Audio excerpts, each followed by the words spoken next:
Okay, we're back to finish section 2 of module 1. You should have your core textbook. You should also have your safety PowerPoint 2 pulled up, the one that is the guided notes, so that you can type in those. And we're going to continue, so make sure you have those things with you ready to go. If you do not, then go ahead and pause this video and get those ready right now. So open your core textbook up to page, give me just a second, to page 35. And just a reminder, we've been talking about ladders. We had talked about extension ladders. We watched a video and they covered step ladders. With step ladders, a few things I wanted just to jump back to and point out. When you are positioning a step ladder, you want to be sure that all 4 feet are on a hard, even surface. With the ladder in position, you've got to be sure that the spreaders are locked in the fully open position.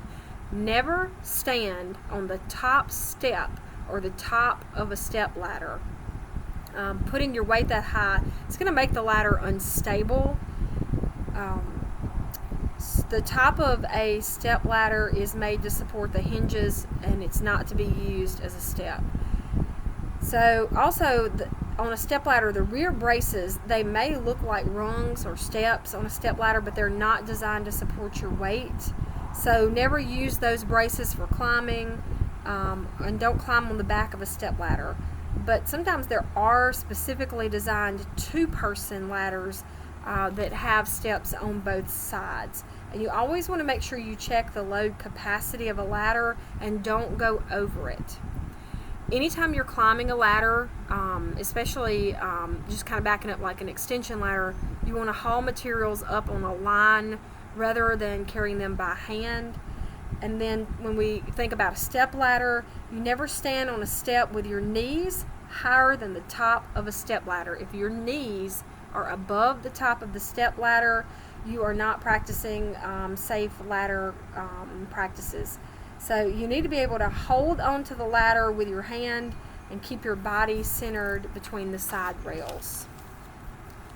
Also, a note on wooden ladders. Wooden ladders should never be painted. Why? The paint could hide cracks. There may be cracks in the rungs or the rails.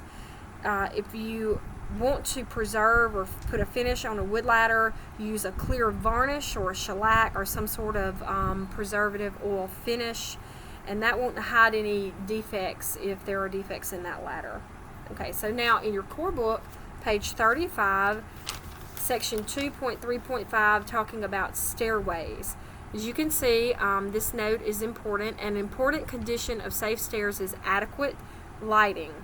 So stairways are routinely used on a construction site when there's a break in elevation. So what I mean is maybe they're building 2 stories, so there is work going on this level, there's work going on in this level, and workers need to get from point A to point B. So stairs can be used on sites to get from point A to point B. And so there may be no ramp or runway, and maybe getting some sort of hoisting system is not possible in there. To reduce the likelihood of slips, trips, or falls, we always want to keep those stairways clean and clear of debris. The stairways should have adequate lighting. This is an important condition that we want to have here. This can sometimes be a problem because permanent lighting is usually installed after a stairway is completed. So if the lighting is not adequate, we need to install temporary lighting in the stairway. Okay, and those bulbs, the temporary bulbs, they should have a protective covering over them. Now, this is what a scaffold looks like. You've probably seen them, at least on TV, where the workers would stand. This would go all the way across. It's just showing you what it looks like without it on it. It would go all the way across. Only a competent person has the authority to supervise setting up, moving, and taking down scaffolds.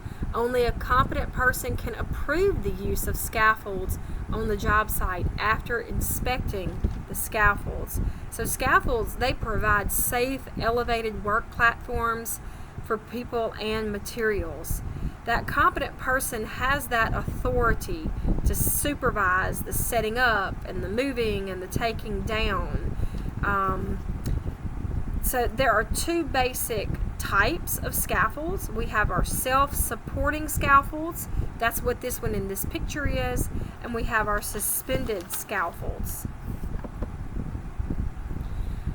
A very important warning is that you never unlock the wheel brakes of a rolling scaffold while anyone is on it. So sometimes a scaffold will have wheels in this area so that it can be rolled, but those wheels will have locks. If someone is on that scaffold, never unlock those wheels while people are on them. Scaffolds are inspected by a competent person, and the tags that are placed on a scaffold, they are going to mean certain things. So if you see a green tag on a scaffold, that means, hey, this scaffold is safe, you can use it. A yellow tag means that it did not meet all of the safety standards. You can still use it. However, you've got to wear a safety harness attached to a lanyard. You may have to take other safety measures as well. Our red tag means that a scaffold is either being put up or taken down, which means it's unsafe because it's incomplete and you cannot use it. Never use a scaffold with a red tag. But don't rely on the tags alone. Inspect all scaffolding before you use them. You need to check for bent, broken, or badly rusted tubes, loose joints where the tubes are connected. Any of those kind of problems must be corrected before the scaffold is used. Make sure you know the weight limit of the scaffolding you're using. And if a scaffold is more than 10 feet high, you must check to see that it is equipped with top rails. And I'm on page 36 of your textbook if you want to follow along, page 36. So if it's more than 10 feet high, check to see that it's equipped with top rails, mid rails, and toe boards. Okay? It is also another thing, if it's possible for someone to walk underneath the scaffold, the space between the toe board and the top rail must be screened. This prevents objects from falling off the work platform and injuring someone below it. Okay, review time. Pause the video and try to find the answers to these questions. You can use your textbook, some scratch paper if you just want to jot down the answer, or type in the answer on your guided notes. A barrier with yellow or purple markings indicates what, and positioning lanyards are used only as fall blank devices and may not be used as fall blank devices.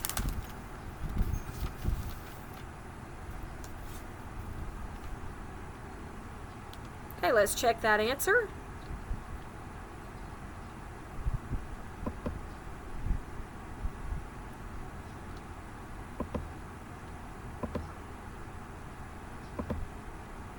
A barrier with yellow and purple markings, you should have gotten, it indicates a radiation hazard. And positioning lanyards are used only as fall restraint. You should have restraint in this blank on your guided notes. And they may not be used as fall arrest. You should have arrest here. Okay, let's keep on. Okay. Pause the video while you find the answers and type them in, and then come back to the video to check your work. You should have found your answers. Now let's check your work. When positioning a straight ladder against a wall, how far from the wall should the base of the ladder be? 1/4 the distance from, oh my goodness, that's a typo. That should say ground. G-R-O-U-N-D. I'll fix that when I leave this video. It should say G-R-O-U-N-D. I'm sorry. To the point where the ladder touches the wall. If a scaffold has a yellow tag, what does it mean? A safety harness must be worn when using it. So make sure you get that typed in to your guided notes. Pause the video while you do that and then come back.